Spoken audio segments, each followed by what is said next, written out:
Good morning everybody, welcome to Geo Pakistan with Huma and Abdullah. अच्छा जी, हम मैच हार गए, कोई बात नहीं। हाँ, लेकिन उससे हुआ ये ना अब्दुल्ला कि हमारी वो जो इंटरनेशनल वो रैंकिंग जो है हम तीसरे नंबर पर वो हम जरा नीचे आ गए हैं, which is so unfair. I mean so what, एक मैच ही हारे हैं लेकिन वो सारे ही मेरा ख्याल है एट द सेम टाइम खेल रहे हैं, everybody is winning, so it has become very competitive and but we are still in top 3 although we are on third, but you know माशाल्लाह। अच्छा, ये इससे एक और भी जुड़ी बात है ना, इससे जुड़ी बात ये है कि हमारे लड़कों की परफॉर्मेंस माशाल्लाह इतनी शानदार है और इतना ज़बरदस्त फतूहात का सिलसिला जारी रहता है विद अ फ्यू एक्सेप्शंस कि हमें आदत हो गई है कि हमें तीसरे पर भी तकलीफ हो रही है। हाँ, exactly, शुक्र है। भी तकलीफ हो रही है। I was just thinking where you are going with this, but yes, when you can be number 1, why be number 3? मतलब बड़ी एक सिंपल सी बात है।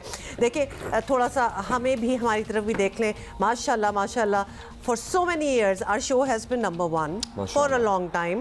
तो अब हमें आदत सी हो गई है ना कि we are, अगर सारी कर रहे हैं एक चीज़ तो फिर we are the best amongst them। तो क्रिकेट में भी हम चाहते हैं कि हमारी टीम जो है वो बस 1 पे ही रहे।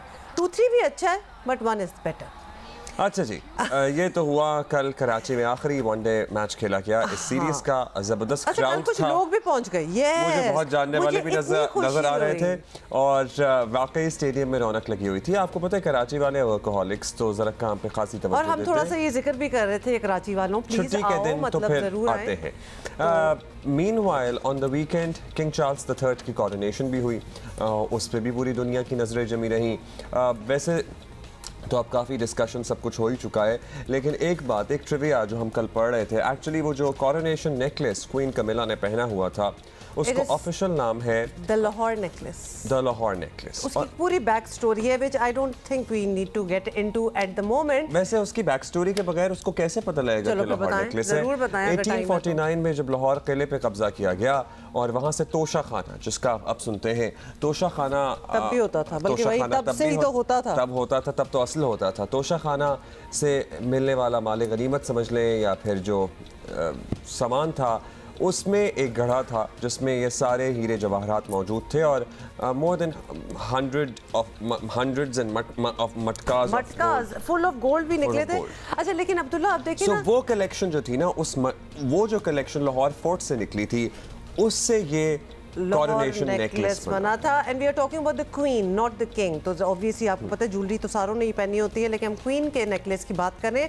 लेकिन सारी कहानी एक्चुअली क्वीन एलिजाबेथ ने भी अपनी कोरोनेशन, और आपको पता है कि उनकी मॉम ने भी वो नेकलेस एक दफा, सो द कोरोनेशन से बड़ा एसोसिएटेड है द लाहौर नेकलेस एक्चुअली। अच्छा, एक और चीज़ अब्दुल्ला, ये क्योंकि आपको पता है ना रॉयल फैमिली और जब बादशाहों और मलकाओं और ऐसी चीज़ें बातें हो तो थोड़ी सी अलिफ लैला की कहानियाँ भी लगती हैं। अब आप कह रहे हैं ना गढ़ों में से हीरे निकले और सोना निकला, तो ये भी एक बहुत पुराने ज़माने की ऑब्वियसली बात तो है, वरना अब तो आपको पता है everything is in a vault and और बड़ी जगहों पे आप चीज़ें आप संभाल के रखते हैं। लेकिन obviously we are talking about a time gone by. तो बड़ी जी रिच किस्म की ये सेरेमनी हुई जो कि पूरी दुनिया ने एक्चुअली टीवी पे देखी और इन्जॉय भी किया and kind of in awe as well कि आजकल की दुनिया में in this day and age, the age of the internet, मतलब अभी भी इस किस्म के ट्रेडिशंस जो हैं वो चल भी रहे हैं and they are keeping them up. पता नहीं आगे कहाँ पहुँचती है ये बात। हाँ, ये भी है ना कि ये कहाँ तक जाएंगे। Anyway, you know, with every passing year मुझे लगता है ये चीज़ें irrelevant होती जा रही हैं। Let's be honest about it। और सच बात ये कि within the सर्कल अगर देखा जाए इनमें से भी बहुत से लोग हैं जो अब उस तरह अहमियत नहीं देते। मतलब आप सोच सकते हैं प्रिंस हैरी ने जो किताब लिखी और जो उनका स्टांस रहा, जो उन्होंने इंटरव्यूज दिए, इससे पहले रॉयल फैमिली में से इस तरह की कभी आवाज उठती स्कैंडल्स और इस किस्म की चीज़ें तो बहुत हमेशा से होती थी, बट ये तो बड़ी डायरेक्ट बात है। लेकिन मुझे प्रिंस हैरी को देख के थोड़ा सा इन अ सेंस दुख भी हुआ कि वो कितना रेलीगेट हो गए हैं कि लिटरली तीसरी चौथी रो में वो खड़े थे विदाउट एनी, आपको पता है, वरना तो इसमें पूरा dressed up in their uniforms और इस किस्म का होता है। वो बढ़ के कॉमन मैन टाइप उनका अटायर भी था and he was sitting alone in the 3rd 4th रो। तो खैर एनीवे, वापस आते हैं वापस इसलिए आ जाएंगे तो हम एक खुलासा दे रहे थे ना कि वीकेंड को क्या क्या हो रहा था, लेकिन और भी बहुत कुछ हो रहा था जो आपके बताना है। अल्लाह माफ करे। लाहौर में नहीं पड़ रही, आपको पता है, बादल गरज रहे हैं, बिजलियां कड़क रही हैं, बारिशें हो रही हैं। कराची तो तंदूर बना हुआ है बहुत। It's very very hot over here. If you are not in Karachi please don't come to Karachi. ये मौसम बिल्कुल इस टाइप का नहीं है कि आप आएँ। अच्छा, और क्या क्या हो रहा था जी, आपको बताएं कि सुप्रीम कोर्ट का हुक्म देखें तो पंजाब में इलेक्शन के लिए सिर्फ 6 दिन बाकी हैं। Can you imagine. लेकिन सूबे में इंतखाबात के कोई आसार नहीं है और हुकूमत किसी सूरत इलेक्शन पर तैयार नहीं। इलेक्शन कमीशन अपनी रिपोर्ट में अदालत को बता चुके कि इलेक्शन मुमकिन नहीं। ना फंड्स मिले हैं, ना सिक्योरिटी के लिए अमला। तहरीक इंसाफ के अलावा अभी तक किसी और नुमाया जमात ने उम्मीदवारों को टिकट तक नहीं दी। यानी कोई हलचल ही नहीं है, कोई इस तरफ सीन नहीं है, बिल्कुल, जिसको कहते हैं ना कोई सीन नहीं है। इत्तेहादी हुकूमत और तहरीक इंसाफ के दरमियान मुज़ाकरात में डेडलॉक है, मगर अदालत समझती है इलेक्शन आईनी तकाजा है। चीफ जस्टिस पाकिस्तान उमर अता बंदयाल ने कल लाहौर में जस्टिस कॉर्नेलियस का जस्टिस कॉर्नेलियस कॉन्फ्रेंस से खिताब में वाज़ेह किया कि 90 दिन में इलेक्शन आईनी तकाजा है। अदालती फैसले को चैलेंज ना किया जाए तो वो हतमी होता है। सियासी जमातों में मुज़ाकरात जारी हैं, देखते हैं क्या होगा। If it says 90 days for holding elections, it is our duty to say that. It is not our choice. It is not our choice. It is our duty to say that, instead of finding a reason why we should avoid to say that. This is what has happened. You call it controversy. I'm sorry, I'm not worthy of controversy. I'm a very humble person. You say you support us, please don't say that. I'm just one of the members of the Supreme Court of Pakistan.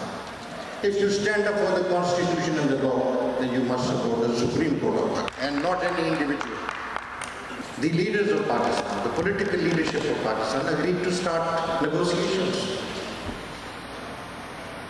which have not ended yet. This is what we were informed. We have nothing to do with that. But at least they are conscious that they have a duty to comply with the Constitution. And we are there to support that effort. Otherwise, our judgment is there. It has a force of its own. It may not be implemented today, but it will last to the test of time and shall be implemented. दूसरी तरफ इमरान खान ने कल video पैगाम में हुकूमत को खबरदार कर दिया कि वो फिर सड़कों पर आ रहे हैं। पूरी कौम सुप्रीम कोर्ट के साथ है। चौधरी परवेज इलाही ने भी कहा कि नून लीग का मुश्किल वक्त आने वाला है। अपने मुल्क की आइन की हुक्मरानी, कानून की बालादस्ती, इसके लिए 4200 जगह पे लोग निकले और सारों ने, फिर से मैं ये कहता हूं कि किसी शख्सियत के लिए नहीं निकले। अगर उन्होंने चीफ जस्टिस का नाम लिया तो चीफ जस्टिस का इसलिए नाम लिया क्योंकि वो आइन के साथ खड़े। आइन कहता है 90 दिन में इलेक्शन होने चाहिए।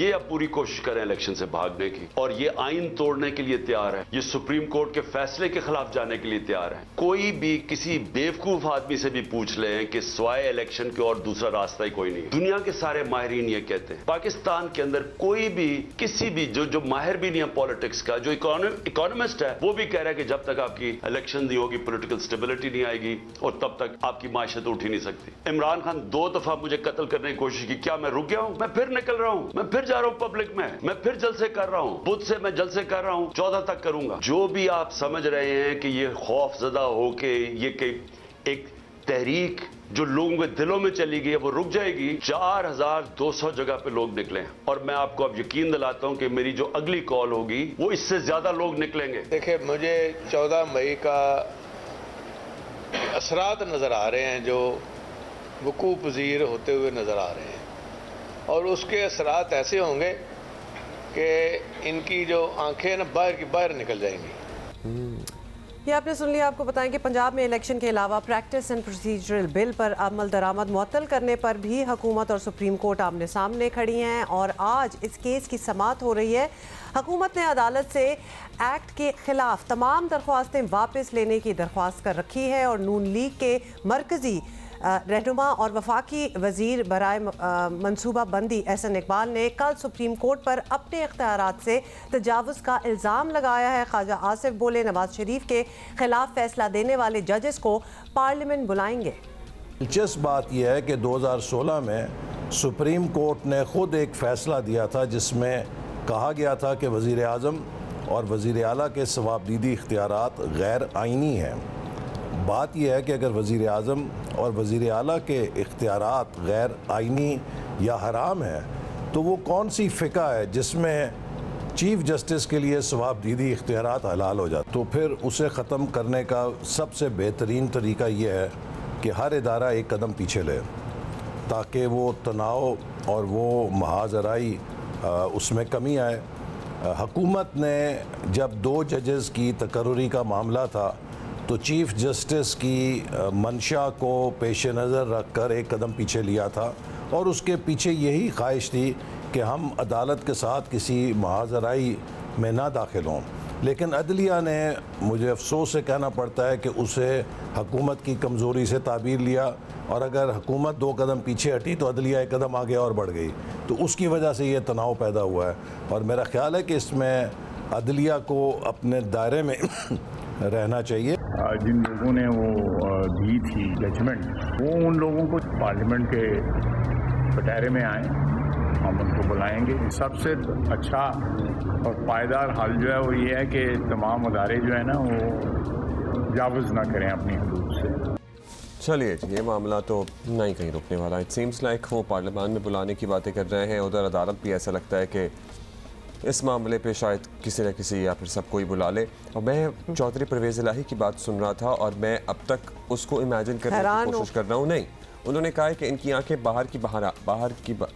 आंखें कैसे बाहर से बाहर आएंगी? उन्होंने कहा बाहर से बाहर आ जाएंगी या बाहर की बाहर आ जाएंगी आंखें। हाँ, आंखें। मैं ज़रा एक्सप्लेन कर रहा था अपने जहन में खुद ही इस बात को कि मेकिंग सेंस ऑफ इट। हाँ, making sense of it visually as well.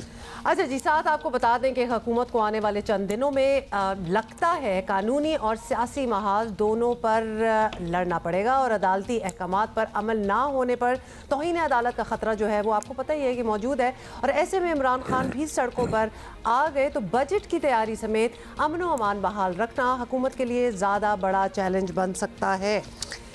क्या होता है? सीनियर तजियाकार मोहम्मद मालिक हमारे साथ हैं, उनसे ज़रा बात करते हैं। मालिक साहब, शुक्रिया आपके वक्त। मालिक साहब, पंजाब में इलेक्शन कब होने और अगर मुल्क भर में होने तो वो कैसे होने? अदालत अब भी ये मामला सियासतदानों को ही प्रिसाइसली हल करता देखना चाहती है। मुज़ाकरात की मौजूदा पोजीशन को देखते हुए आपको लगता है कि आजकल में कोई इत्तेफाक राय हो सकता है?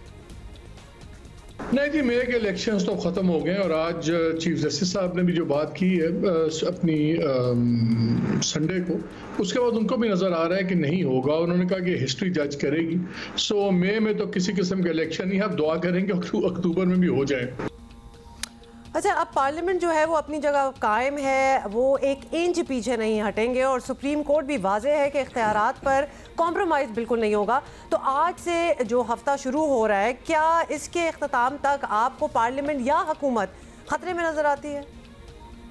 वो तो चाहेंगे। देखिए, उन्होंने तो अनाउंस भी कर दिया प्राइम मिनिस्टर ने पार्लियामान के अंदर कि मैं 1000 बार मुझे डिस्क्वालीफाई कर दे, मैं तैयार हूँ।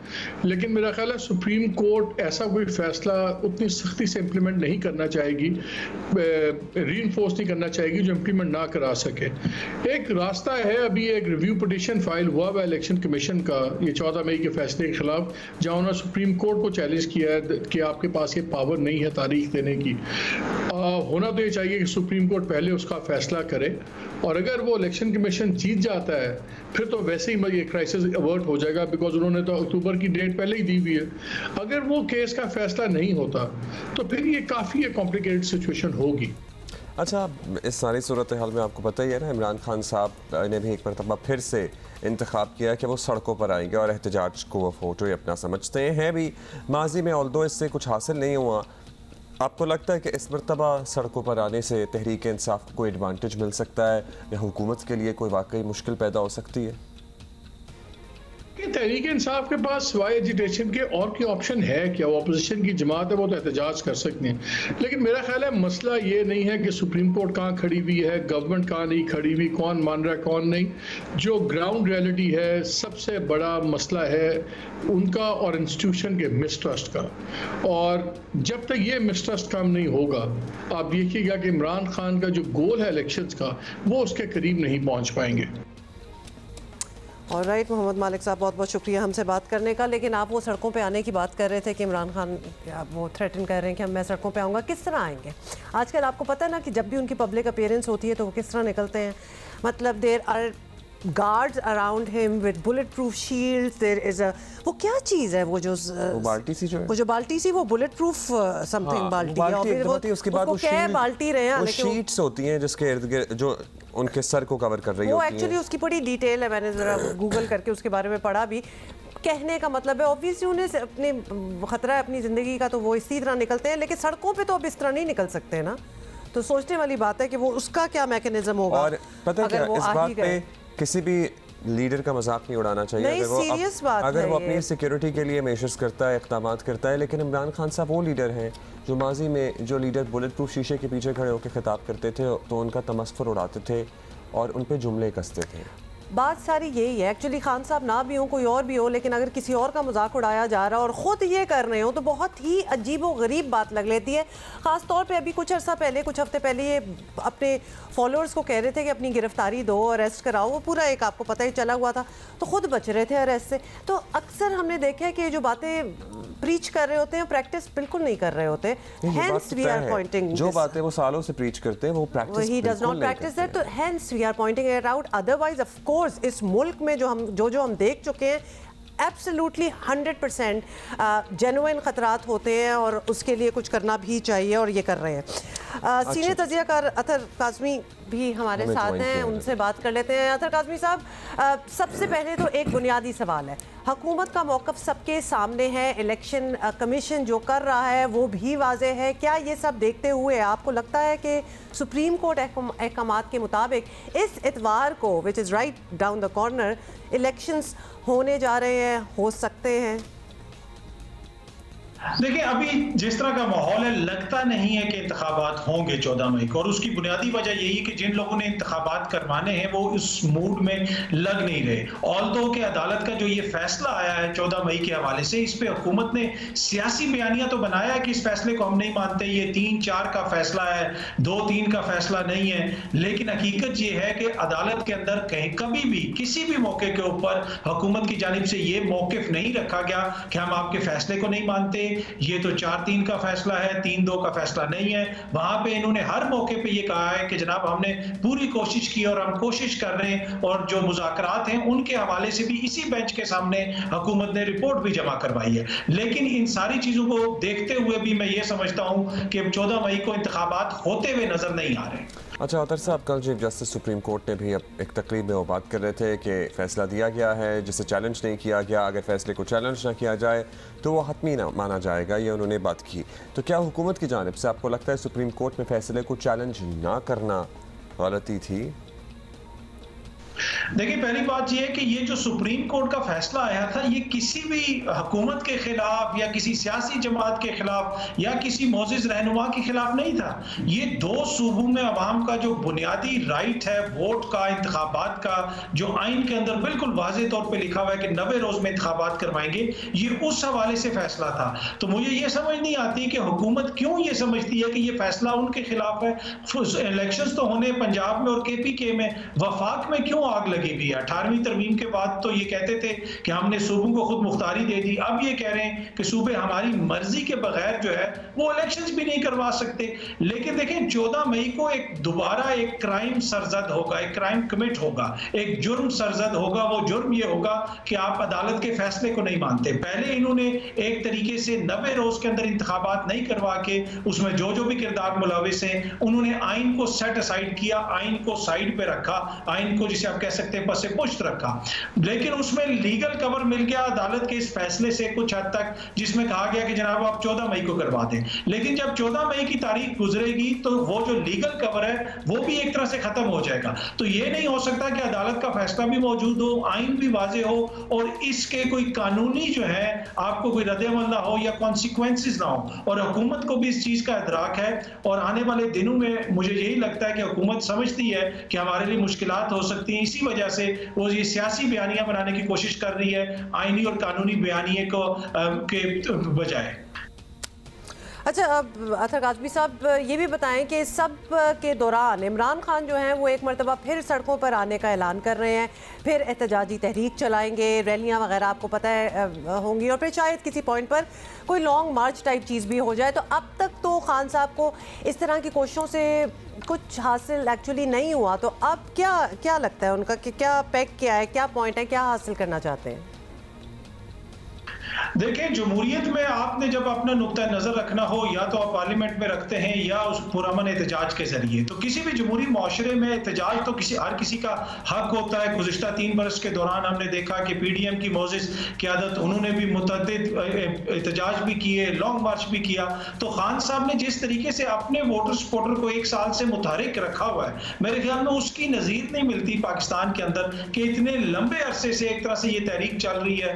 कभी खान साहब लॉन्ग मार्च करते हैं, कभी जलसे करते हैं, और अब दोबारा वो सड़कों पे आने का और जलसे करने की बात कर रहे हैं। तो मेरे ख्याल में ये ज्यादा इसमें हुकूमत के ऊपर प्रेशर डालने की कोशिश भी है, लेकिन उसके साथ साथ अपने वोटर सपोर्टर को भी एंगेज रखने की कोशिश है। पर दूसरी तरफ हम ये देखें कि ये जो 13-14 जमातों की जमहूरी हुकूमत है, हर जमात के अपने जमहूरी क्रेडेंशियल्स हैं, उनकी अपनी जमहूरी एक तारीख है, लेकिन उसके बावजूद इस वक्त हुकूमत की ये हालत है कि पाकिस्तान के अंदर बुनियादी तौर पर दफा 144 नाफिज की गई है दारुल हुकूमत में। इस्लामाबाद में आप कोई पॉलिटिकल एक्टिविटी नहीं कर सकते। क्या ये नॉर्थ कोरिया या प्योंगयांग है कि यहाँ पे आप कोई जमहूरी एक्टिविटी नहीं कर सकते? जिस तरीके से हमने देखा वीकेंड के ऊपर ख्वातीन कारकुनों को इस्लामाबाद की पुलिस घसीट के गिरफ्तार कर रही थी, क्या ये कोई अच्छी मिसाल है? तो मेरे ख्याल में जमहूरियत के अंदर चाहे खान साहब हो वो जरूर एहतजाज करें, लेकिन जरूरी है कि वो पुरअमन और आइन और कानून के दायरे में हो। और दूसरी तरफ जो हुकूमत है, कम अज कम अगर आप आइन पे अमल करने के लिए तैयार नहीं है, इलेक्शंस करवाने के लिए तैयार नहीं है, तो इतना तो हक दे दें आवाम को कि जो बुनियादी उनका राइट टू प्रोटेस्ट है, कम से कम वो तो करने दें। बहुत शुक्रिया आपका अतर काज़मी साहब हमारे साथ मौजूद थे। सर्टनली जमहूरी माशरों में या तो एहतजाज किया जाता है या पार्लियामान में अपनी आवाज़ बुलंद की जाती है। पार्लियामान से तो आपको पता है खान साहब तभी बैठना पसंद करते हैं और उनकी जमात जब वो वज़ीर आज़म हो या उनकी जमात बरसर इक़्तिदार हो, अदरवाइज़ उनको कोई पसंद नहीं है पार्लियामान नहीं, तब भी उनको कोई खास वैसे पसंद नहीं था जब वो वज़ीर आज़म थे। एनीवे पर्सपेक्टिव आ गया। वज़ीर आज़म जब भी थे तब भी 3% से ज़्यादा इनकी हाज़िरी नहीं होगी और पार्लियामानी जमहूरियत के वो बहुत बड़े फ़ैन भी नहीं है ना, क्योंकि वो कहते हैं कि वो तो उन माशरों में होती है जहाँ अखलाकी इख्तियार बहुत ज़्यादा हो, और तो हमारे यहाँ तो है नहीं। आपको पता ही है कि फिर उनकी क्या राय है, तो इसलिए वो पार्लियामान को तो पसंद नहीं करते, सड़कों को पसंद करेंगे या तरजीह देंगे हमेशा। जब भी तजिया हो गया हमारा। तफसील से बात करेंगे अभी। लेट अस टॉक क्रिकेट, ये कह रहे हैं ना? बिल्कुल। चलो जी, पहले तो कल का एक खुलासा हो जाए कि पाकिस्तान के खिलाफ 5वें एक रोज़ा मैच में न्यूजीलैंड ने पाकिस्तान को 47 रन से शिकस्त दे दी और शाहीनों का कीवीज़ को वाइट वॉश करने का जो ख्वाब था ना, हर शाहीनों का हमारा मेरा ख्याल है ज़्यादा ही बड़ा ख्वाब था। एक्चुअली वाइट वॉश से ज़्यादा हमें नंबर 1 आने का शौक था, जो हम आए भी, लेकिन फॉर 48 आवर्स। मतलब 48 आवर्स का रेंज, सोचे ये तो कोई बात ना हुई ना। कोई चीज़ जीतता है तो 1 साल तो उसको बिठा के रखना चाहिए उस पर, बट ऐसा नहीं हुआ। और आपको पता है कि पाकिस्तान टीम वनडे रैंकिंग में पहले से 3रे नंबर, ये भी नहीं कि दूसरे पे आए। तो कीवीज़ ने जी कल पहले बैटिंग करते हुए 299 रन बनाए और विल यंग ने शानदार 87 रन बनाए और जवाब में पाकिस्तान की विकेटें जो हैं वो बस गिरती नहीं और 72 बॉल्स पर 94 रन बनाने वाले इफ्तिखार अहमद आखिर तक डटे रहे, लेकिन साथ उनका किसी ने वैसे कोई ख़ास दिया नहीं, जाते ही रहे। PCB मैनेजमेंट कमेटी के सरबराह नजम सेठी आइंदा हफ्ते दुबई जा रहे हैं, जहां वो पाकिस्तान की जानिब से एशिया कप से मुताल्लिक अपना ठोस मौक़िफ़ पेश करेंगे। और इस वक्त हालात ये हैं कि भारत एशिया कप के लिए अपनी टीम पाकिस्तान भेजने को तैयार नहीं है। वो किसी न्यूट्रल वेन्यू पर खेलना चाहता है। इनफैक्ट वो कहता है कि हम तो खेलेंगे लेकिन बाकी टीमें भी कोई पाकिस्तान ना आए, पूरा टूर्नामेंट ही न्यूट्रल वेन्यू पर शिफ्ट हो जाए। जबकि दूसरी तरफ इसकी अपनी कोशिश है कि पाकिस्तान टीम वर्ल्ड कप खेलने भारत आए, उसको यकीन हो गया है। इनफैक्ट वो इसी तरह बातें करते हैं कि हाँ हम तो आ ही रहे हैं। ज़ाहिर है कि पाकिस्तान को ये मंजूर नहीं है इस सूरत हाल में। अगर वो नहीं आते, अगर भारत एशिया कप में किसी न्यूट्रल वेन्यू पर खेलने की शर्त रखता है तो फिर वर्ल्ड कप में पाकिस्तान भी ऐसा कर सकता है। और हम तो यही कहेंगे कि सेठी साहब को चाहिए कि वो अपना केस पूरे एतमाद के साथ ICC के सामने रखे। पाकिस्तान टीम का शो ऐसे हम कोई वेले तो नहीं है ना, हम बड़ी तगड़ी टीमों में से एक है। हाँ, हमारी एक अपनी हैसियत है क्रिकेटिंग वर्ल्ड में। इसी पर ज़रा बात करते हैं। अब्दुल माजिद भट्टी हमारे साथ मौजूद हैं। भट्टी साहब, सबसे पहले तो कल के मैच की ज़रा बात हो जाए। ओवरऑल परफॉर्मेंसेस आपको लगा कहाँ हमने लैक किया कि हम ये आखिरी मैच लूज कर गए? देखिए अब्दुल्ला, जब आप 300 रन चेस कर रहे हो तो आपके जो टॉप 4 हैं उनमें से कम 1-2 ने तो स्कोर करना होता है। कल आप देखें हमारे दोनों ओपनर्स नाकाम हो गए। बाबर आजम सवा मैच खेल रहे थे, वो 1 रन बनाकर आउट हुए।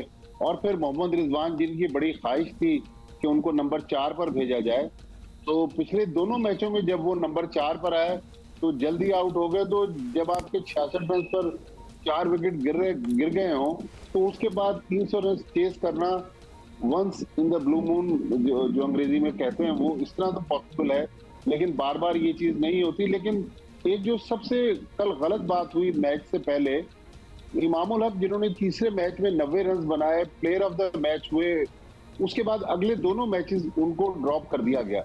लेकिन कल मैच से पहले उन्होंने जिस तरह ट्वीट किया है उससे तो लग रहा है कि उसकी क्या कहानी है भाई।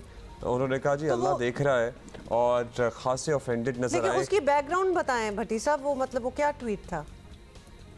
देखिए हुमा, उसका बिल्कुल क्लियर कट यही पैगाम था टीम मैनेजमेंट को कि मैंने अच्छी खासी परफॉर्मेंस दी, उसके बाद आप मुझे ड्रॉप कर रहे हैं, शान मसूद को खिला रहे हैं।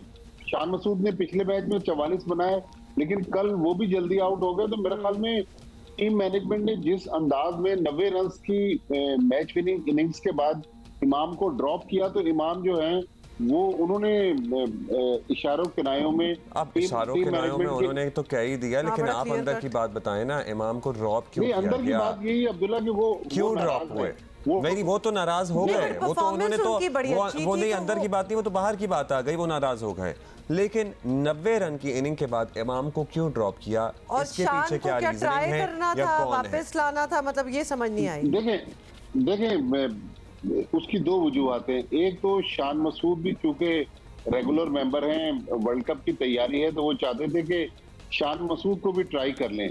लेकिन उन्होंने जो सबसे ज्यादा जिस बात पे नाराजगी का इजहार किया, उस ट्वीट में आप देखें वो अपने पुराने और देरीना दोस्त बाबर आजम से जो है वो नाराजगी और शिकवा कर रहे हैं कि मुझे आपने गलत ड्रॉप किया। तो मेरे ख्याल में बाबर आजम से कल मैच के बाद ये सवाल भी हुआ कि भाई इमामुल हक तो नाराज हैं, तो उन्होंने कहा नहीं, मैंने तो अभी तक वो ट्वीट उनका देखा नहीं, लेकिन पाकिस्तान टीम में यूनिटी है। मेरे ख्याल में उन्होंने टीम मैनेजमेंट की अथॉरिटी को चैलेंज किया है और ड्यूरिंग सीरीज और मैच से पहले इस तरह के ट्वीट्स आना ये कोई अच्छा शुगुन नहीं है। मेरे ख्याल में टीम मैनेजमेंट को, पाकिस्तान क्रिकेट बोर्ड को आज एक्शन में आना चाहिए। बेसिकली जो अंदर की जो बात थी वो यही थी कि वो नहीं चाहते थे कि 90 रन के बाद उनको ड्रॉप किया जाए। तो कोई डिसिप्लिनरी एक्शन आपको लगता है उनके खिलाफ हो सकता है? देखिए होना तो चाहिए, लेकिन मसला वही है कि पाकिस्तान क्रिकेट बोर्ड कई बार खामोशी से एक्शन लेकर मीडिया में उसको नोटिफाई नहीं करता। लेकिन ये जिस तरह कल सारा दिन चहमगोइयां होती रही, फिर मैच के बाद भी सवालात पूछे गए पाकिस्तान के कप्तान से, तो मेरे ख्याल में नोटिस तो लेना चाहिए, वरना आज इमामुल हक खड़े हुए हैं, कल कोई और खड़े हो जाएंगे। एक और जो बात थी, इमामुल हक ने जो लास्ट प्रेस कॉन्फ्रेंस की थी जिसके बाद उनको ड्रॉप कर दिया गया, तो उन्होंने सिलेक्शन के हवाले से भी कहा था कि नहीं, वर्ल्ड कप की टीम में अब तब्दीली नहीं होनी चाहिए, हमारे पास जो प्लेयर्स हैं इन्हीं को वर्ल्ड कप में कंटिन्यू करना चाहिए। तो मेरे ख्याल में ये भी इमाम की डोमेन नहीं थी जिस पर उन्होंने तबसरा किया, और टीम मैनेजमेंट इस बात पर भी नाराज है। लेकिन मसला वही है कि जो पाकिस्तान टीम के जो डायरेक्टर हैं मिकी आर्थर, वो तो इंग्लैंड में बैठकर ऑनलाइन कोचिंग कर रहे हैं, वहां से बैठकर इंस्ट्रक्शन दे रहे हैं। तो अब बाबर आजम को कौन सपोर्ट करेगा? ये देखें ना, मिकी आर्थर को हमने डायरेक्टर क्रिकेट तो बना दिया, लेकिन ये कैसे डायरेक्टर क्रिकेट है? बल्कि बरतानिया के एक बहुत बड़े अखबार ने 4 दिन पहले एक मजमून लिखा है जिसमें मिकी आर्थर की जो साख है उस पर भी सवाल उठाए हैं कि एक आदमी 2 कश्तियों में सवार होकर किस तरह अपने काम के साथ इंसाफ कर सकेगा। चलिए जी, लेट्स सी क्या होता है। अब ये भारत वाले मामले पे आ जाते हैं। अच्छा, एक भारत वाले मामले से एक सवाल पहले, ये जो रैंकिंग में हम तीसरे नंबर पे आ गए हैं भट्टी साहब, तो अब हम कैसे आएंगे फर्स्ट पे? क्योंकि ये तो इतना टाइट क्लोज किस्म का मार्जिन से इधर उधर हो रहे हैं कि अब हमें क्या एक और सीरीज खेलनी होगी और फिर उसको जीतना होगा कि हम वापस 1 पे आए? देखिए, हमारे पास अब सीरीज ही नहीं है हुमा। अब हमारी एक सीरीज अफगानिस्तान के साथ अगस्त में किसी वक्त शेड्यूल है, लेकिन अफगानिस्तान ने अभी तक ना उनकी डेट्स अनाउंस की है, ना वेन्यू अनाउंस किए हैं। तो पाकिस्तान को मुमकिना तौर पर अब जो अगली सीरीज खेलनी है वो अक्टूबर में एशिया कप खेलना है।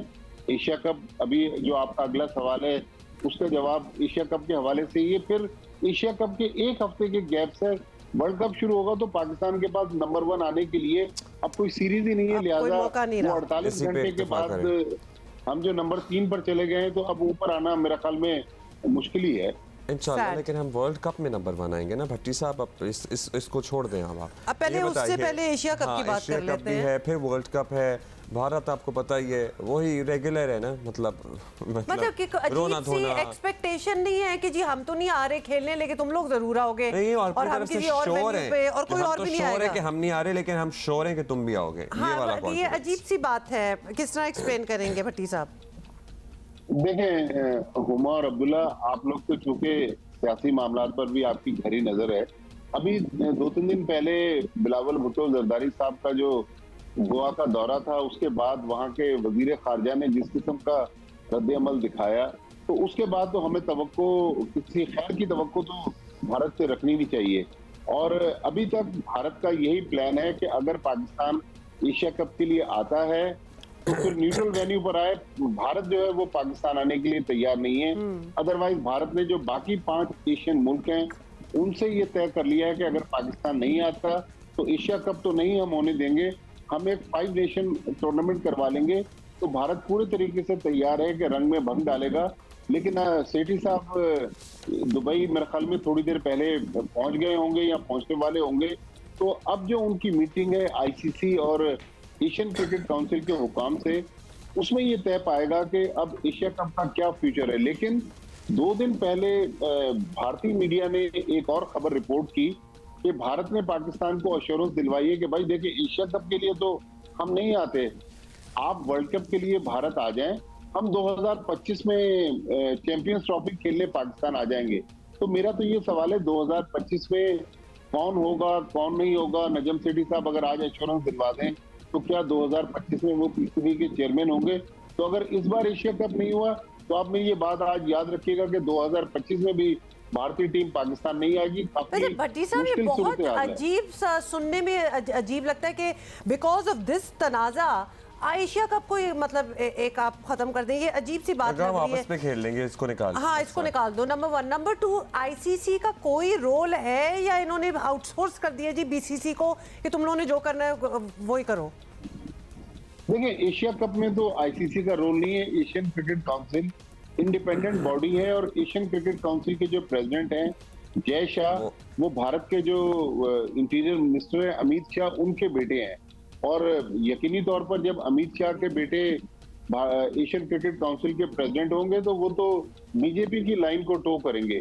तो वहां पर भी उन्होंने अपनी हटदर्मी दिखाई हुई है, किसी किस्म की लचक का मुजाहरा करने के लिए तैयार नहीं है, पाकिस्तान को नुकसान पहुंचाने के लिए तैयार नहीं। देखें, अच्छा ये तो बात तय हो गई भट्टी साहब कि ये तो नहीं आएगा ज़ाहिर इंडिया, और अगर हम कुछ और रेजिस्टेंस दिखाएंगे तो ये हमें छोड़ के अपनी सीरीज जो है वो प्लान करने का सोच रहे हैं। लेकिन हम एटलीस्ट आईसीसी से वर्ल्ड कप के लिए तो अपना मौक़िफ़ मनवा सकते हैं कि देखिए वो नहीं आए हैं तो हम भी वहाँ नहीं जाएंगे खेलने, हमारे मैचेस न्यूट्रल वेन्यू पे कराएं, या वो भी हम नहीं कर सकते?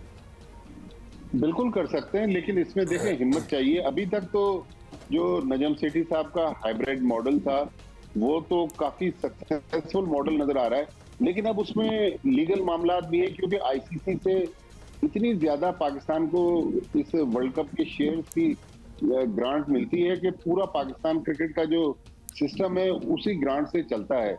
लेकिन उसमें एक कानूनी पहलू है कि अगर पीसीबी ये कह दे कि भाई हुकूमत हमें मना कर रही है कि हम महफूज नहीं है भारत जाने में, तो हम अपनी हुकूमत के एडवाइस पर अमल करते हुए भारत ट्रैवल नहीं करना चाहते, तो आईसीसी कुछ नहीं कर सकता। लेकिन यहाँ पर हिम्मत दिखाने की जरूरत है। मेरा ख्याल में अब वक्त आ गया है कि पाकिस्तान को वंस फॉर ऑल ये डिसीजन ले लेना चाहिए कि अगर भारत एशिया कप के लिए नहीं आता तो हम भी वर्ल्ड कप खेलने भारत नहीं जाएंगे। देखें, ये वन वे ट्रैफिक नहीं होगा। अगर पाकिस्तान की टीम भारत जाएगी नहीं तो एशिया कप किसके, वर्ल्ड कप किसके साथ भारत खेलेगा? भट्टी साहब, एक और चीज, पाकिस्तान का एक ट्रैक रिकॉर्ड है। अगर आप कोविड में ही देख लें, लॉकडाउन में पाकिस्तान ने कितने टूर्नामेंट्स जाके खेले, they did not back down from any of that. उसके बाद अभी रिसेंट एग्जांपल अफगानिस्तान के साथ जो हमारी सीरीज हुई है वो ऑस्ट्रेलिया ने ना कर दिया था तो पाकिस्तान ने अफगानिस्तान के साथ खेल लिया।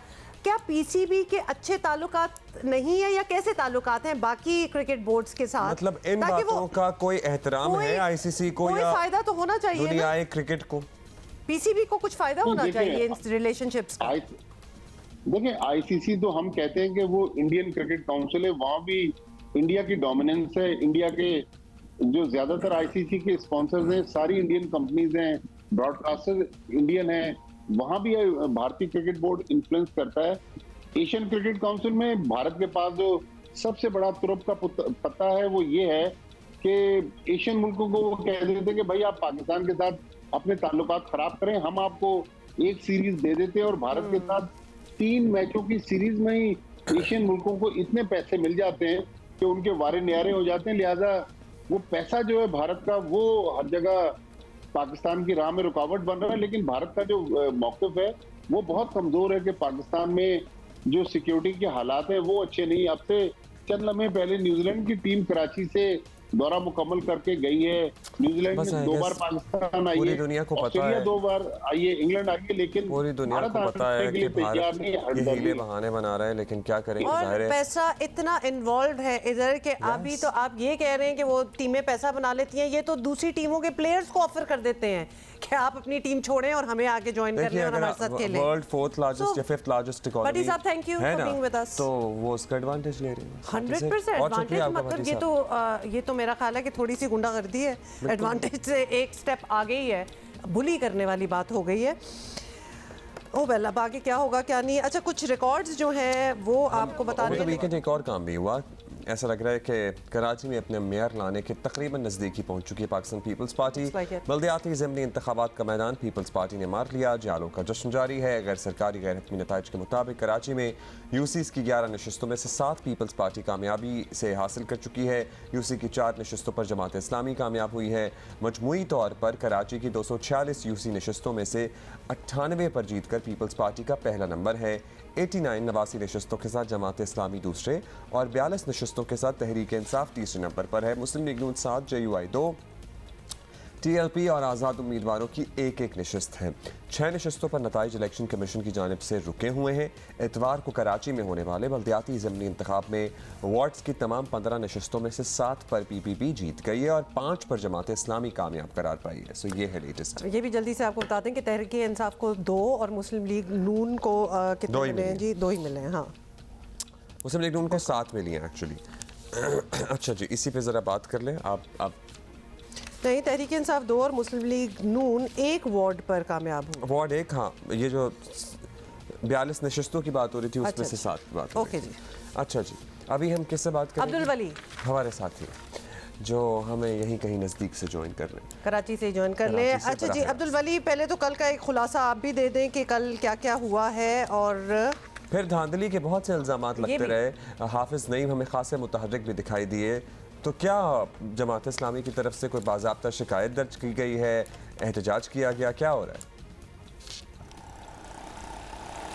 जी बिल्कुल, कराची में जो है वो गुज़िश्ता रोज़ 11 ज़िमनी जो बल्दियाती इंतखाबात थे उसके नताइज जो है वो जियो न्यूज़ को मौसूल हो गए हैं। और अब तक के जो नताइज के गैर सरकारी और गैर ख़त्मी जो नताइज है उसमें पाकिस्तान पीपल्स पार्टी को जो है वो अक्सरियत हासिल है। 7 नशस्तों के साथ साथ जो है वो पाकिस्तान पीपल्स पार्टी सरफ़हरिस्त है और 4 नशस्तें जो है वो जमात इस्लामी को ही मिली है।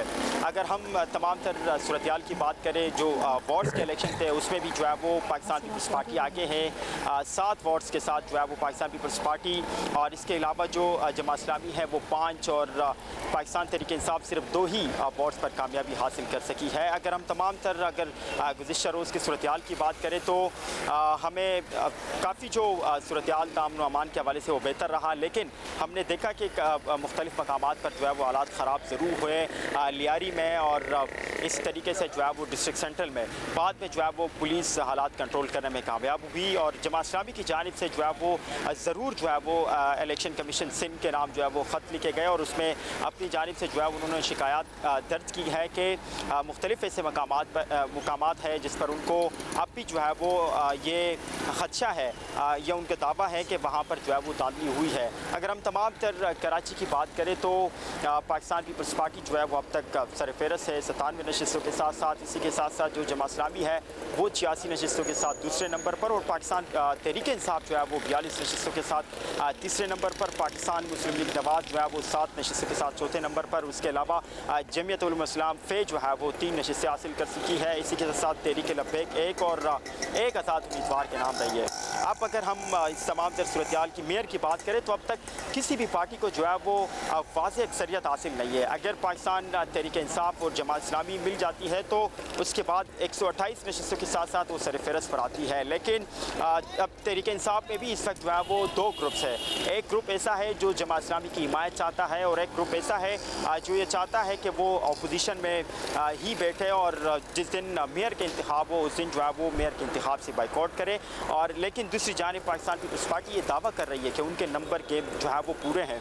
अगर गुज़िश्ता रोज़ के इलेक्शन की हम बात करें जिसमें पाकिस्तान तहरीक इंसाफ 11 यूसीज़ में से सिर्फ 2 ऐसे वार्ड्स हैं जहाँ पर कामयाबी हासिल कर सकी है, तो जो गुज़िश्ता रोज़ के जो इलेक्शन थे वो तहरीक इंसाफ के लिए जो है वो लम्हा फ़िक्रिया भी है, क्योंकि एक जानिब जो है वो तहरीक इंसाफ बुलगीर जो है वो एक रोज़ इंतखाबात का ख्वाहिश रखती है, लेकिन जो कराची के कल के नताइज आए उस पर यकीनी तौर पर जो है वो पाकिस्तान तहरीक इंसाफ को सोचना होगा, क्योंकि किसी भी यूसी पर जो है वो पाकिस्तान तहरीक इंसाफ को कामयाबी नहीं मिली। मे बी नेशनल सतह के इंतखाबात में कराची वाले जो हैं पीटीआई को चूज़ करें, लेकिन लोकल सतह पे जो उन्होंने किया है ऑब्वियसली कुछ नहीं किया। कराची में सबसे ज़्यादा कौमी असम्बली की नशस्तें पीटीआई के पास थी पिछले टेन्योर में, सो उस परफॉर्मेंस को देखते हुए में भी लोगों ने इस दफ़ा भी उन्हें रिजेक्ट किया है। बहुत शुक्रिया आपका Abdul Wali. Thank you. Okay, अब उस रिकॉर्ड की बात कर लें जो मैं पहले कह रही थी, cricket record please. Babar Azam की बात हो रही है तो मैं आपको बताती हूँ कि बाबर आजम ने कल न्यूजीलैंड के खिलाफ अपने वनडे मैचेस की सेंचुरी पूरी कर ली है। 100 वनडे मैचेस। और साथ ही आपको बताएं कि न्यूजीलैंड के पाकिस्तान न्यूजीलैंड के दरमियान 5 मैचेस की सीरीज़ का आखिरी मैच बाबर आजम के करियर का 100th एक रोज़ा मैच साबित हुआ। और इस हवाले से पीसीबी ने माजी की यादें जो हैं वो ताज़ा करते हुए बाबर आजम की 2015 की वीडियोस शेयर की, जब उन्होंने वनडे मैचेस में डेब्यू किया था। अब्दुल्ला, कुछ इस किस्म की बातें आपको याद हैं? ये वो वीडियो है और बाबर आजम के कुछ रिकॉर्ड्स पर नजर डालते हैं। अब मैं मदद करता हूँ। बाबर आजम ने अपने पहले 25 वनडे मैचेस में किसी भी बैटर से ज़्यादा 1306 रन बनाए और कम से कम 97 इनिंग्स में 5000 रन बनाने वाले क्रिकेटर का एजाज हासिल किया। अच्छा, दूसरा मैं वनडे मैचेस की तारीख में बाबर आजम वो वाहिद बैटर हैं जिनकी वनडे एवरेज जो है वो 59.85 रही। Can you imagine? और वनडे मैचेस में अब तक ये 59.85 को प्लीज, वो आप इसके लिए बैठे हुए हैं 59.85। हाँ, तो ये एजाज बाय द वे सिर्फ बाबर आजम के पास ही है। फिर साथ में आपको ये भी बताना ज़रूरी है कि कप्तान बाबर आजम वो वाहिद बैटर हैं जो 2 मरतबा 3 लगातार वनडे सेंचुरीज बना चुके हैं, 2 मरतबा, ठीक है। और 757 दिन तक वनडे बैटर्स रैंकिंग में रहे हैं नंबर 1 पर। ऑफ कोर्स नंबर 1 पर। 2022 में बाबर आजम ने क्या किया? ये क्या है? ये देखें ना, मैं कह रहा था ना कि ना पढ़े। बस ये बता के मुझे दे दो। हाँ? ये क्या लिखा? Sir Garfield Sobers cricketer of the year 2022 अपने नाम किया। और साथ ही आपको बता दें कि बाबर वो वाहिद पाकिस्तानी बल्लेबाज हैं जिन्हें ICC men's ODI cricketer of the year के एजाज से भी नवाजा गया। वो एक वर्ड मुझसे पढ़ा वैसे नहीं जा रहा था। देखिए सोचिए ज़रा, मतलब पूरी एक लंबी लिस्ट है हमारे पास। और अदरवाइज ऑफ कोर्स एक और एजाज़ इन्हें ये हासिल है बाबर आजम को, that the entire nation loves him. तो ये भी एक बहुत बड़ी बात है कि वो जब परफॉर्म करते हैं तो क्या परफॉर्म कर रहे हैं, फिर he has his bad days, लेकिन पाकिस्तान लव्स हिम। अच्छा जी, ठीक है जी। वैसे आप अगर आप कुछ कहना चाहें तो आप लिख के बता सकते हैं जियो पाकिस्तान टीवी पे। अभी वो कहते हैं ना, आईना उनको दिखाया तो बुरा मान गए। वज़ीर ख़ारिजा बिलावल भुट्टो ज़रदारी के दौरे भारत के बाद मोदी सरकार का भी ऐन यही हाल हुआ है।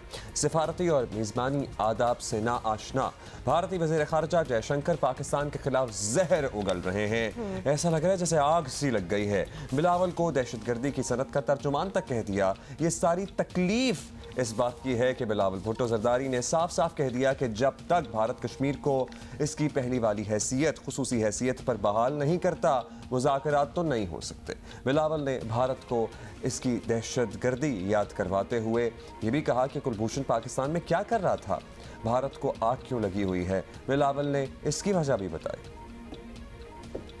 उनकी तनकीद में समझता हूँ कि इसके पीछे एक इनसिक्योरिटी है। इनसिक्योरिटी आप क्यों? वो इसलिए कि एक झूठा बयानिया, प्रोपेगेंडा फैलाया जा रहा है भारत में, ख़ास तौर पे उस जमात की तरफ से जिस जमात का नुमाइंदगी उनका वज़ीर ख़ारिजा करता है। और उस मिथ को, उस प्रोपेगेंडा को मेरा जाने से, मेरा बात करने से, अपना मौक़िफ़ सामने रखने से उस बयानिया को हम तोड़ते हैं। चलिए ये तो हमने आपको बता दिया। और भारत से तो चले, पाकिस्तान को किसी अच्छे की उम्मीद पहले भी ना थी और अब तक नहीं है। लेकिन अफसोस की बात यह है कि हमारे अपने सियासी रहनुमा जब खुद अपने ही वज़ीर ख़ारिजा पर तनकीद करेंगे तो मुखालफिन को पहले ही ऑब्वियसली आपको पता है कि वो तो मौके की ताक में रहते हैं। तो इमरान खान और चौधरी परवेज़ इलाही ने कल बिलावल के दौरा भारत पर जो दानिश के मोती बखेरे हैं वो तो आपको देखना बहुत ज़रूरी है। इमरान खान ने लगे हाथों उन्होंने कहा किसी और को क्यों जाने दूं।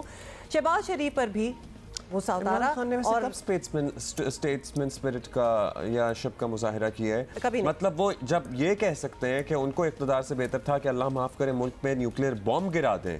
And please let us not forget, जब वो पहला अपना दौरा करके आए थे अमेरिका से तो उनको इस तरह हार पहनाए जा रहे थे जैसे पता नहीं कौन सी जंग लड़के आए हैं, जबकि नथिंग वाज अचीव्ड देयर। इधर तो फिर भी अपना कोई सुना के आए हैं बिलावल।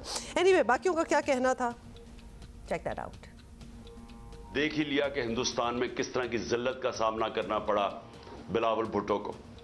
मैं इसमें कोई शक नहीं कि उसने बड़ा गलत, कोई एटिकेट नहीं थी उनके फॉरेन मिनिस्टर को, कोई तमीज़ नहीं थी। कभी इस तरह किसी आप मुल्क में कोई मेहमान आए, कभी आप इस तरह नहीं करते, इस तरह का रवैया नहीं करते।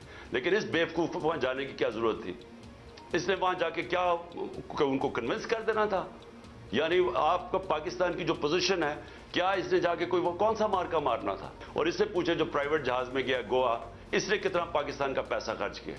एक तरफ हमारे पास फॉरेन एक्सचेंज नहीं है, दूसरी तरफ फजूल बैरूनी दौरे पे हम चक्कर मार रहे हैं, जलील अपने आप को करवा रहे हैं। और वो जो दूसरा चला गया वहां लंदन के अंदर जा ताजपोशी के ऊपर, क्या पाकिस्तान के पास इतना पैसा है? हमारा मुल्क बुरा हाल है। एक ट्रिप जब जाता है ये प्राइम मिनिस्टर, जरा पूछेंगे इसका खर्चा कितना आया? कम से कम $2-3 लाख इसने खर्च किया है। एक साबिक वज़ीर आज़म के तौर पर शायद इन्हें ये तो पता होना चाहिए था कि कोई बायलैटरल दौरा नहीं था। इसका नाम ही शंघाई ताउन तंजीम है, जिसके तहत वज़ीर ख़ारिजा की मुलाकात के लिए ये दौरा मुनक़्क़िद किया गया था। और शंघाई ताउन तंजीम का जो रूह रवा है वो हमारा देरीना दोस्त चाइना है। लेकिन चूँकि आपको चाइना से ताल्लुकात बहाल करने या अच्छे करने, आगे बढ़ाने में कोई इंटरेस्ट नहीं था, तो शायद आप इस तरह की स्टेटमेंट्स दे रहे हैं। आपको पता है CPEC का क्या हाल हुआ था पिछले दौर में। कभी-कभार ना खान साहब से ये बातें सुन के बड़ी डिसअपॉइंटमेंट होती है, क्योंकि जब आप करें तो सब बेस्ट है, जब वही चीज़ कोई और करे तो आपको सूट नहीं कर रहा है। जाते थे ना, तो ये वैसे सिर्फ खान साहब की नहीं है, ज़्यादातर सियासतदानों की एक पर्सनैलिटी ट्रेट है कि जब खुद कर रहे हो तो सब एवरीथिंग इज परफेक्टली फाइन, कोई और कर रहा हो तो बिल्कुल ठीक नहीं है। स्वीट्स बुक करते थे अपने साथ ही। रशिया के दौरे में आप बता दें क्या तफसील है उसकी। और फिर जब खुद ने किया हो, अपने आप को तो दिल में पता होता है, तो फिर किसी और को क्रिटिसाइज करने से पहले सोच लिया करें भाई हमने भी तो 3 साल गुजारे। बिसाइड्स आप इस सारे ट्रिप से जो बिलावल गए हैं गोवा, आपकी क्या एक्सपेक्टेशन थी? क्योंकि बिलावल की तो नहीं थी, किसी की भी नहीं थी। This was never going to be a breakthrough kind of a trip anyway. जिस तरह आप कह रहे हैं बड़ा मल्टीलैटरल ये था नेगोशिएशन क्या गोवा ताउन तंजीम के तहत थोड़ी इजलास हो रहा था, शंघाई ताउन तंजीम के तहत 100%। और फिर अपने आप को क्यों बिलावल आउट करते? भाई Pakistan is a very big part of the region, why should he stay out of it? He should have gone and we are very glad that he did. बाकी पता नहीं आपकी एक्सपेक्टेशन क्या थी? एवरीवेयर एंड एनीवेयर जहां पे हमारे interest की बात हो। हम क्यों अपने आप को पहले इतनी मुश्किलात में है Pakistan? We should be everywhere, we should be seen. हमें अपना मौक़िफ़ हर जगह we should put it through. लेकिन चूंकि इनकी सियासत भी ऐसी है ना कि पार्लियामान से निकल जाओ, असेंबलियां तोड़ दो, या फिर एक गड़े में बंद रहो बस, और बाकी दुनिया में उसी मेंटालिटी के साथ दुनिया में भी शायद रहना चाहते हैं। अच्छा खैर, एनीवे आगे चलते हैं और आपको ये भी बता दें कि पिछले साल वज़ीर ख़ारजा बिलावल भुट्टो ने अमरीकी दौरे में इमरान खान के दौरे रूस की खुलकर हिमायत की थी। आप देखिए, जब आप बाहर किसी मुल्क में जाते हैं और पाकिस्तान की नुमाइंदगी करते हैं तो you don't wash your dirty linen in front of the world. ठीक है, ये तक कहा गया कि जिस अंदाज में इमरान खान के दौरे रूस का बिलावल ने दिफा किया था, शायद PTI तर्जुमान भी ना कर पाते। समझने की बात यह है कि शंघाई ताउन तंजीम का इजलास 8 रुकनी ब्लॉक है जिसमें रूस और चीन भी शामिल हैं, और ऐसे में महज भारत की वजह से पाकिस्तान खुद को दोस्त मुल्कों से दूर रखना कोई दानिशमंदाना फैसला हो सकता था। ये आई एम श्योर नहीं होता, बट ये सर्टनली क्योंकि एक पॉपुलर नैरेटिव बिल्ड करने की कोशिश कर रहे हैं तो कुछ भी कहना है तो कह दो। और ट्रेजेडी ये है कि कुछ भी कहेंगे और लोग वाह वाह करेंगे, तालियां बजाएंगे, लेकिन होश आएगा सबको कभी ना कभी। अच्छा, इस बात से भी इनको समझ नहीं आई कि खास तौर पे बिलावल का वो जो आपने मेंशन किया है, जो स्टेटमेंट डिफेंड करते हुए the visit to Russia, which was an amazing thing for Bilawal to do. Bilawal did not have to do that.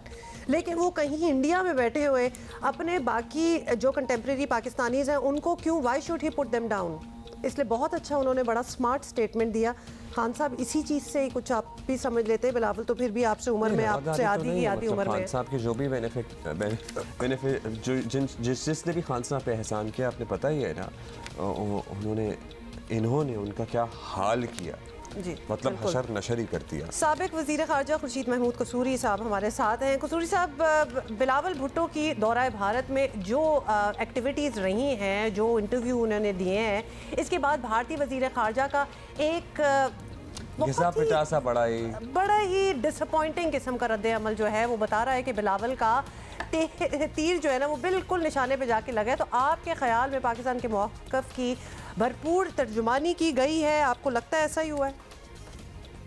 देखिए, पहली बात तो इसमें यह है कि इसका पस मंज़र ज़रूरी है। जब पाकिस्तान के फ़ॉरेन मिनिस्टर जा रहे थे तो बहुत से लोगों ने एतराज़ किया था। मैं समझता हूँ ये फ़ैसला दुरुस्त था उनका वहाँ जाना, क्योंकि ये कोई बायलैटरल विज़िट नहीं थी। हम इसलिए नहीं छोड़ सकते शंघाई कोऑपरेशन ऑर्गेनाइजेशन की मीटिंग्स कि उसमें वो भारत में हो रही हैं, क्योंकि यहाँ हमें मौका मिलता है कि आधी दुनिया इफेक्टिवली, रूस, चीन, पाकिस्तान और सेंट्रल एशिया, ये सारे मुल्क वहाँ मौजूद हैं। हमें मौका मिला कि हम अपना मौका बयान करें। जहाँ तक इंडिया के फॉरेन मिनिस्टर के बयान का ताल्लुक़ है, अफसोस से कहना पड़ता है कि हालांकि वो साबिक फ़ॉरेन सेक्रेटरी रहे हैं और मैंने भारत के बहुत से फ़ॉरेन सेक्रेटरी से डील किया है, ये अमूमन प्रोफेशनल लोग होते हैं, लेकिन ये लगता है कि जब से इन्होंने बीजेपी ज्वाइन की है, इनको ज़्यादा इंटरेस्ट इसमें है कि ये बीजेपी की नज़रों में ऊँचे हों और इनकी जो सियासी, इनका जो मफादात हैं उनका तहफ़्फ़ुज़ हो। नहीं तो जो ज़बान उन्होंने इस्तेमाल की है, ख़ास तौर पर इसलिए कि भारत होस्ट था और एक होस्ट को ऐसी ज़बान इस्तेमाल नहीं करनी चाहिए। जो फ़ॉरेन मिनिस्टर पाकिस्तान बिलावल भुट्टो साहब ने जवाब दिया था कि जी वेपनाइज नहीं करना चाहिए, ये जो टेररिज्म की एलिगेशंस वो दे रहे हैं, इसको आप बात करें, क्योंकि हमें भी बहुत से उसके ऊपर पाकिस्तान को भारत से शिकायत हैं जहाँ भारत की तरफ से टेररिज्म होता है। तो क्या निशाने पर तीर लगा या नहीं, ये तो दूसरी बात है। लेकिन एक बात क्लियर है कि जो पाकिस्तान का मौक़िफ़ था वो पाकिस्तान के फ़ॉरेन मिनिस्टर ने बिल्कुल सही तरीके से बयान किया। अच्छा, ये बताइएगा कसूरी साहब, आप कह रहे हैं कि पाकिस्तान का मौक़िफ़, पाकिस्तान के वज़ीर ख़ारिजा ने भरपूर अंदाज में बयान किया। बिलावल भुट्टो ने जो कहा और जो कुछ किया, इस पर दुनिया भर से उमूमी रद्द-ए-अमल पॉजिटिव ही आया, लेकिन पाकिस्तान में आपको पता ही एक ग्रुप है जो इस पर तनकीद कर रहा है। बिलावल का ताल्लुक जिस भी पार्टी से हो, वो पाकिस्तान की नुमाइंदगी करते हैं, क्या उन्हें मुल्क के अंदर से मुकम्मल सपोर्ट नहीं मिलनी चाहिए थी? मैं आपको इस सिलसिले में को 2-3 चीज़ें बताता हूँ। एक तो मेरा जो अपना वतीरा रहा है, मैंने इस मुल्क में लंबी सियासत की है, पार्टी सियासत और इलेक्ट्रल सियासत। पार्टी सियासत में मैंने मूवमेंट्स में हिस्सा लिया है, जेलों में भी गया हूँ, इलेक्ट्रल पॉलिटिक्स में भी हिस्सा लिया है, लेकिन कभी मैंने कौमी मफादात के ऊपर कोई पार्टीबाजी नहीं की। ये मेरा रिकॉर्ड इस बात का की गवाही देगा। और दूसरी चीज़ ये है कि जब साबिक वज़ीर आज़म, उस वक्त वो प्रेसिडेंट थे, जुल्फ़िकार अली भुट्टो साहब जब गए थे हिंदुस्तान, शिमला, तो उनको पूरी अपोजिशन पार्टी ने यहाँ से रवाना किया था। हालांकि भुट्टो साहब से बहुत ज़्यादा इख्तलाफात थे उस वक्त की अपोजिशन को। तो मैं ये समझता हूँ कि पाकिस्तान में एक बदनसीबी ये रही है कि एक पार्टी जब इक़्तिदार में होती है वो एक पॉलिसी अपनाती है, और जब वो अपोजिशन में चली जाती है उसको रद्द करना शुरू कर देती है। ये एक बहुत अनफॉर्चुनेट सी चीज़ है। मैं समझता हूँ 3-4 ऐसी चीज़ें हैं, पाकिस्तान का न्यूक्लियर प्रोग्राम, पाकिस्तान की कश्मीर पॉलिसी, पाकिस्तान की चाइना पॉलिसी, इस पर कोई कभी भी किसी पार्टी का, मैं आपको दावे से कह सकता हूँ, और मैंने अपनी किताब में तमाम लीडर्स के बयानात दिए हैं, और तमाम जो सियासी जमातें हैं, PTI, PMLN, पीपल्स पार्टी, और इसी तरह जो सिविल और मिलिट्री लीडरशिप है, किसी का कोई इख्तलाफ नहीं इन तीनों चीज़ों पे, चाइना पॉलिसी, कश्मीर और पाकिस्तान का न्यूक्लियर प्रोग्राम।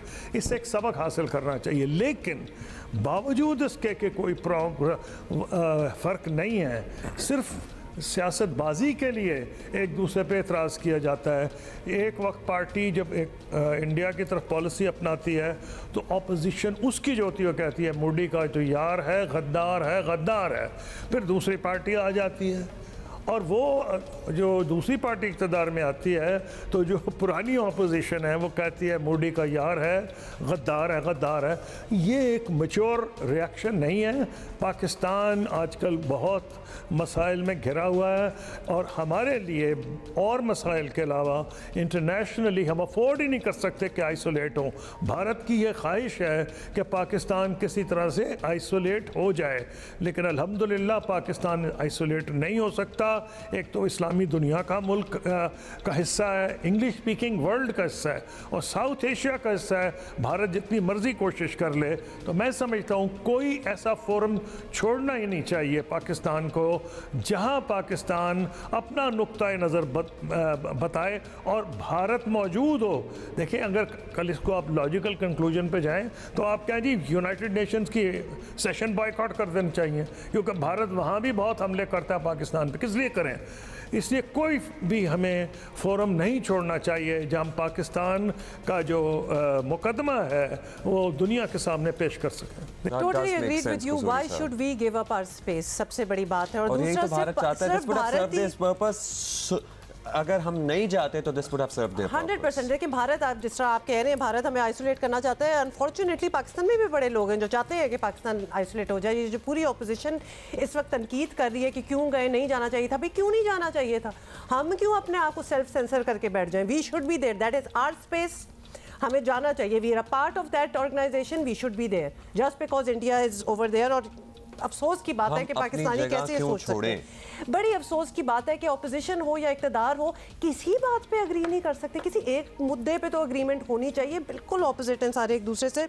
कसूरी साहब, फाइनली आपसे एक और सवाल, सियासी सवाल है। बिल्कुल जी, सियासी सवाल है, बिल्कुल हट के बाकी चीज़ों से, कि एक अहम पेशरफ्त ये भी है कि चीन की जानिब से पाकिस्तान को कहा गया है कि मुल्क में सियासी इस्तेकाम लाएँ ताकि खित्ते की तरक्की का फ़ायदा जो है वो उठाया जा सके, जो कि बड़ी वैलिड किस्म की बात है। इंपॉर्टेंट स्टेटमेंट भी है, क्योंकि चाइना यूजुअली इस तरह के मामलात पे बयानबाजी नहीं करती। बिल्कुल, बड़ी डीप स्टेटमेंट है ये। आपके ख्याल में सियासी इस्तेकाम लाने का तरीका क्या है?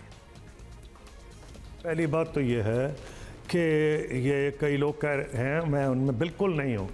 चाइना का जो बयान है वो कहते हैं जी क्या उन्होंने दिया, मैं समझता हूँ बहुत अच्छा बयान दिया।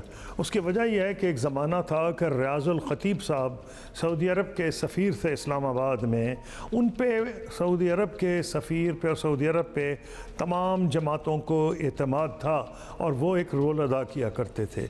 आज सऊदी अरब, चीन, तुर्की ऐसे ममालिक हैं जिनके ऊपर तमाम जमातों का एतमाद है, और चीन के खुसूसी तौर पर पाकिस्तान से जो ताल्लुकात हैं उसके मद्देनज़र मैं समझता हूँ एक तो बयान मुनासिब था। नंबर 2 ये कि आपने पूछा कैसे हो सकता है, जमहूरियत की क्या रूह है? उसकी रूह है बर्दाश्त। और अगर ये पोजीशन हो जाए कि आप एक दूसरे की शक्ल देखने नहीं चाहते, एक कमरे में नहीं बैठ सकते, तो फिर ये कोई जमहूरियत तो नहीं है। इसका मतलब यह है कि अगर आप बातचीत नहीं कर सकेंगे तो कोई भी कंसेंसस नहीं हो सकता। पाकिस्तान को आज सबसे ज़्यादा इस बात की ज़रूरत है कि कुछ इश्यूज़ पे कंसेंसस हो, मसलन इलेक्शन की डेट पे, और उससे बढ़ के ये कि इलेक्शन का रिज़ल्ट एक्सेप्ट होगा। अगर इस पे नहीं हो, फिर कुछ ना कुछ हमें इकोनॉमिक पॉलिसीज़ पे भी बातचीत करनी पड़ेगी, क्योंकि जो हुकूमत आएगी उसको IMF से डील करना पड़ेगा।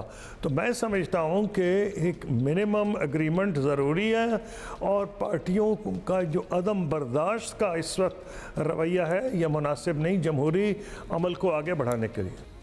बहुत शुक्रिया आपका खुर्शीद कसूरी साहब हमारे साथ मौजूद थे, और आपका जो तजर्बा है उसको मद्देनज़र रखते हुए आपने बड़े तफसील से हमें समझाया कि क्यों पाकिस्तान को इस इजलास में भारत जाना चाहिए था और क्यों पाकिस्तान को हर जगह अपना नुमाइंदा या अपनी रिप्रेजेंटेशन करनी चाहिए, क्योंकि हम दुनिया से अलग नहीं हो सकते और हमें होना भी चाहिए।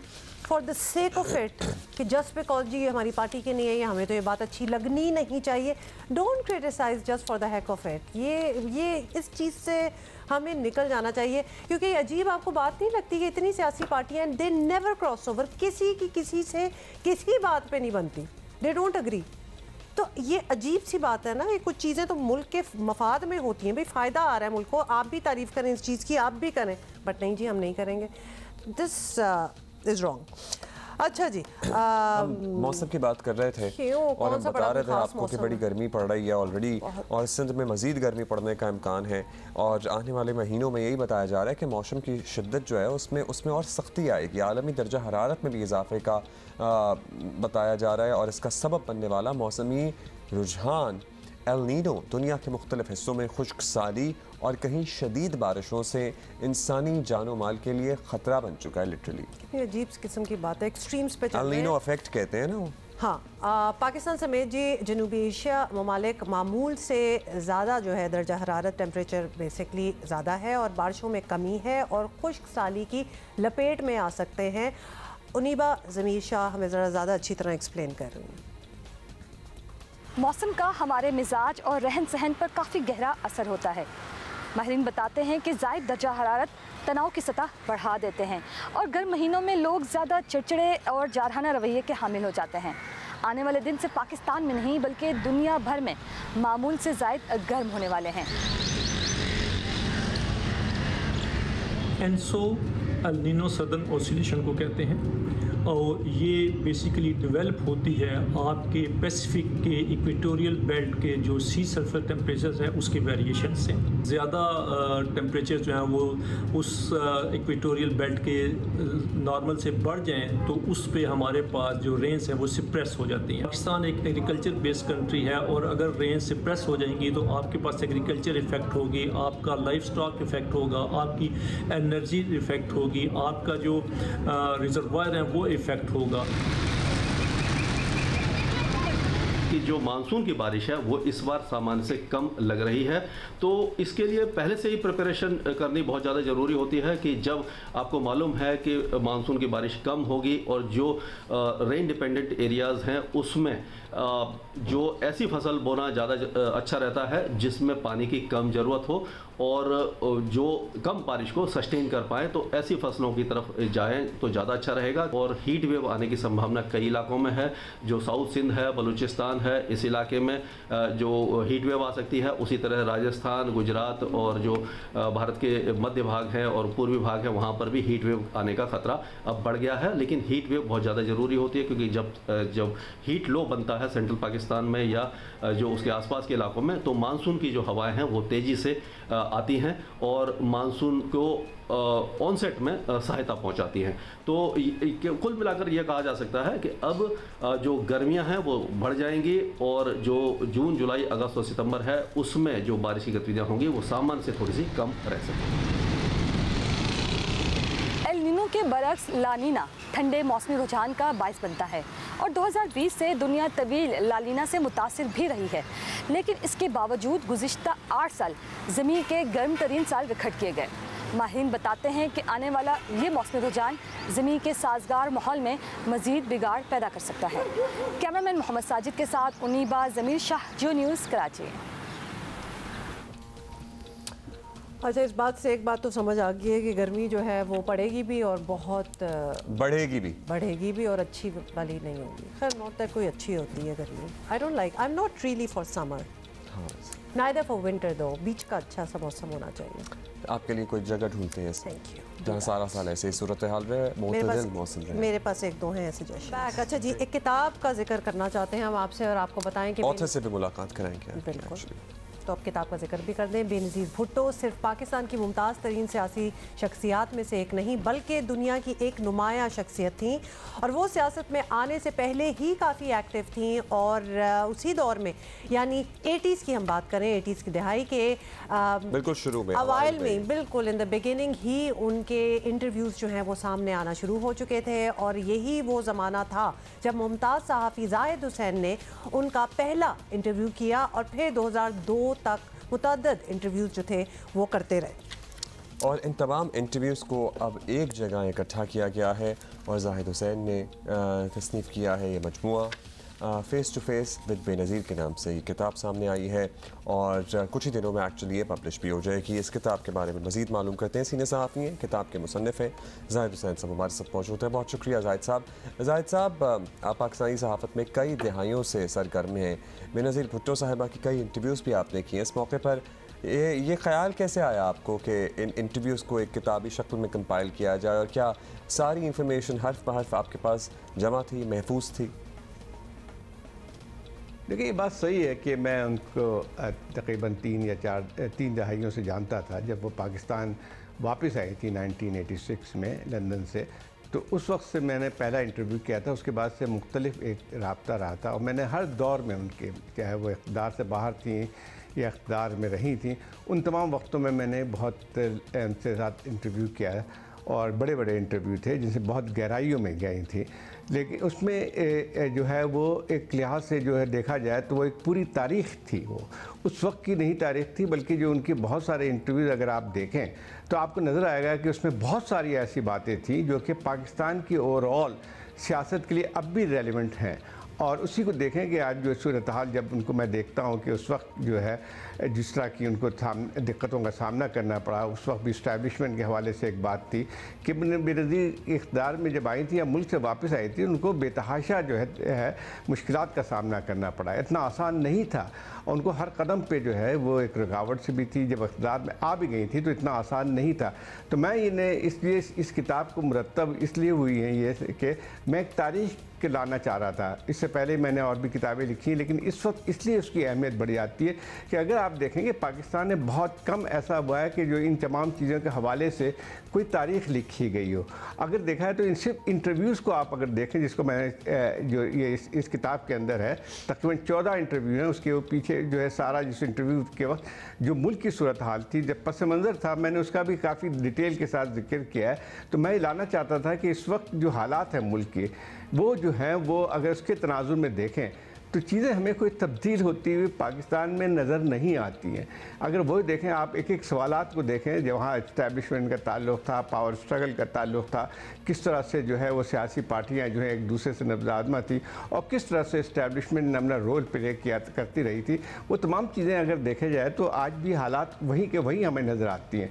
तो मैंने सोचा कि ये कम से कम एक पूरा एक तारीख़ी पस मंज़र उसके साथ इस किताब को लाया जाए। मेरा ख्याल ये कि ये वैसे भी ज़रूरत थी कि जो एक बात को मानने के जितने लोग जानते हैं बेनज़ीर को या सियासत से उनका इख्लाफ ज़रूर हो सकता है, उनकी बात पॉलिसी से इख्लाफ हो सकता है, लेकिन एक बात सबको तस्लीम करते हैं, वो ये है कि एक बहुत ही बहादुर सियासतदान थी। उनका जो है सियासी उमूर पर बहुत ज़्यादा जो है एक नज़र थी। तो मैंने इसलिए सोचा कि अगर इस वक्त किताब आती तो इसकी एक तारीख़ी अहमियत भी है और फिर जो तारीख़ के जो एक लिहाज से जो स्टूडेंट हैं उनको समझ में आएगी कि क्या हालात रहे थे उस वक्त आज से 3 दहाइयों में। अच्छा, वैसे तो जाहिद हुसैन साहब आपकी बातों से ही समझ आ गई है कि बहुत ही दिलचस्प किस्म के इंटरेस्टिंग एनेक्डोट्स भी होंगे यकीनन आपकी किताब में।